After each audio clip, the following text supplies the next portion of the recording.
बता देता हूँ कि सर क्या क्या पूछ रहे हैं। एक तो सर पूछ रहे हैं यूडीसी की फुल फॉर्म बताओ, डीडीसी की फुल फॉर्म बताओ, आरसीसी की फुल फॉर्म बताओ।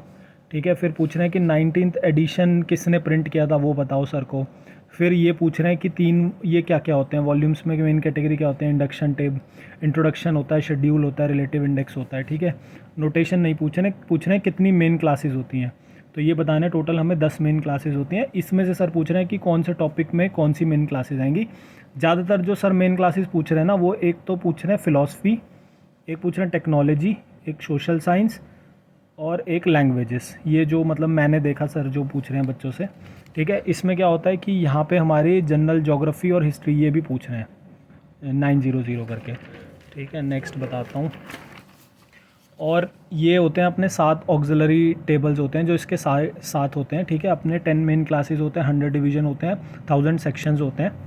ये बताना है। ये सर नहीं पूछ रहे, ये तो नॉर्मल बता रखा है कि शेड्यूल होते हैं, सीक्वेंस होती है, ये सब नहीं पूछ रहे सर। ठीक है, रिलेटिव इंडेक्स पूछ सकते हैं, ज़्यादा नहीं।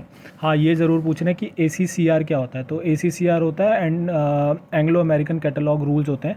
तो पहले ये कैटलॉग कोड थे, फिर कोड से ये बना, ALA अमेरिकन लाइब्रेरी एसोसिएशन ने इसको बनाया कैटलॉगिंग रूल्स। फिर हमारी एक ICCP की कॉन्फ्रेंस हुई, international conference for cataloguing principle, यही पूछ रहे हैं। फिर ACCR आया, ACCR का सेकंड जो वर्जन था वो आया, सेकंड रिलीज़ आया जिसको ACCR 2R बोला। और ये बेसिकली हमारा रिसोर्स डिस्क्रिप्शन एंड एक्सेस पे जाता है, RDA पे। तो RDA क्या करता है, हमारे जितने भी ऑनलाइन कैटलॉग है ना उनके लिए हेल्प करता है। जो ऑनलाइन हम लोग इंटीग्रेशन करते हैं लाइब्रेरी के अंदर, जो बेस्ड होता है हमारा FRBR पे। FRBR होता है functional requirement and bibliography records. ठीक है, ये होता है ये होता है अपना कार्ड का जो ACCR मतलब कैटलॉगिंग कार्ड होता है, उसका साइज़ होता है 12.5 सेंटीमीटर इंटू 7.5 सेंटीमीटर, 5x3 का कार्ड होता है। इसमें हमारे 2 पार्ट्स होते हैं, ये मैं दे दूंगा नोट्स क्या पार्ट होते हैं। इसके 3 लेवल होते हैं, एक होता है मिनिमम लेवल, एक स्टैंडर्ड और एक जिसमें सब कुछ आता है। 3 लेवल होते हैं कार्ड के। ये नहीं पूछ रहे सर वैसे। ठीक है, कार्ड कुछ ऐसा दिखता है जिसमें हमारे टाइटल होते हैं, मेन एडिशन, ये भी सर नहीं पूछ रहे। इसमें भी सर नहीं पूछ रहे। ये कार्ड की एंट्री टाइप होती है, मेन एंट्री होती है, एडिट एंट्री होती है। ये भी कभी कभी कहीं एक बंदे से शायद पूछा है सर ने बस। और मैं बताता हूँ, एक होता है, ये होता है सर पूछ सकते हैं GMD क्या होता है, जनरल मटेरियल डिस्क्रिप्शन। ये नॉन प्रिंटेड मटेरियल के लिए होता है। ठीक है, ये सिंबल्स आते हैं, ये सर नहीं पूछ रहे। ये सर पूछ रहे हैं कि ISBN क्या होता है और ISSN क्या होता है। तो ISBN होता है इंटरनेशनल स्टैंडर्ड बुक नंबर, जो हमारी बुक्स के लिए यूज़ होता है। और इंटरनेशनल स्टैंडर्ड सीरियल नंबर जो 8 डिजिट का होता है, शायद 12 डिजिट का होता है ऊपर वाला, और ये जनरल मैगजीन और न्यूज़पेपर के लिए होता है। ठीक है, ये सर नहीं पूछ रहे। हाँ, ये सर पूछ रहे हैं कि SHSH क्या, SLSH क्या होता है। तो share list of subject heading होता है जो। ठीक है, ये ME शेयर्स करके एक बंदा था, उसने बनाई थी। और ये स्मॉल और मीडियम लाइब्रेरीज़ के लिए होता है, बड़ी लाइब्रेरी के लिए हम LSH यूज़ करते हैं, लिस्ट ऑफ सब्जेक्ट हेडिंग, जो library of Congress list of subject headings करके है। ये सर नहीं पूछ रहे। ठीक है, ये ज़रूर पूछेंगे SLSH करके और LSH करके। ठीक है, ये है यहाँ पे सर नहीं पूछ रहे कुछ भी।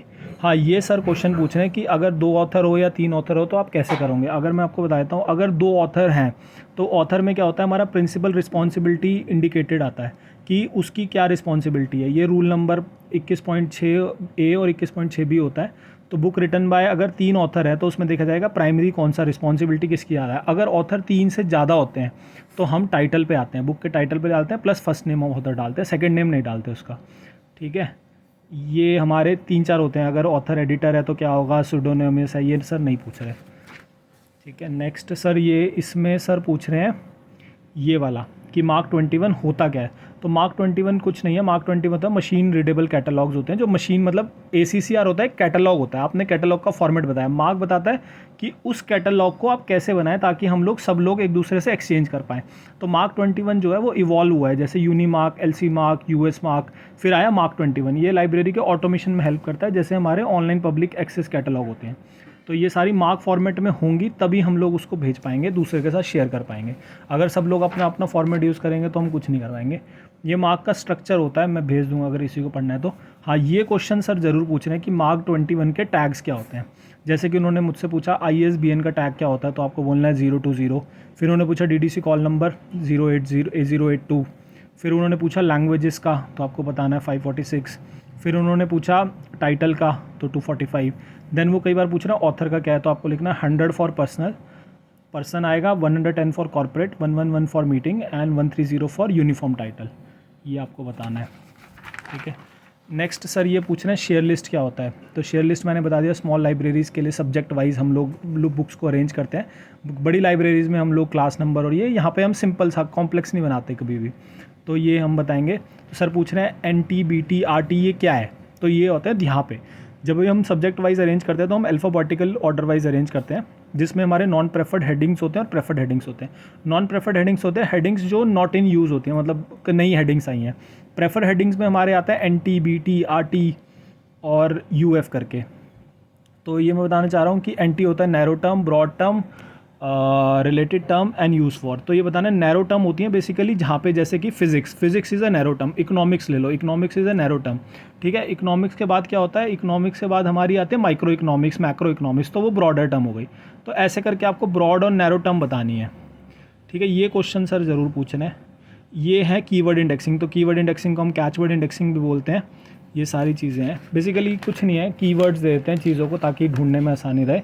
ये पूछ सकते हैं सर KWIC की फुल फॉर्म क्या होते हैं। KW0C KWIC होते हैं keyword in context, keyword out of context, keyword augmented in context, keyword with context, author word and author index, keyword की टर्म अल्फ़ाबेटिकली, WKC, ये सारी चीज़ें आप पढ़ सकते हो, ठीक है। ये सर पूछ सकते हैं, ये नहीं पूछेंगे, ये दोनों नहीं पूछेंगे, ठीक है।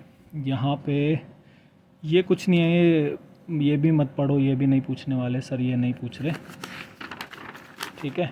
चेन इंडेक्सिंग है, ये भी सर नहीं पूछ रहे, बट ये थोड़ा सा पूछ सकते हैं सर कि मेथड ऑफ इंडेक्सिंग क्या होते हैं। मेथड ऑफ इंडेक्सिंग में ये आते हैं, एक तो प्री कोऑर्डिनेट मेथड और पोस्ट कोऑर्डिनेट मेथड। तो हम जो ये पढ़ते हैं KWIC KWE, ये साइटेशन, ये सब हमारे post coordinate indexing method indexing आते हैं।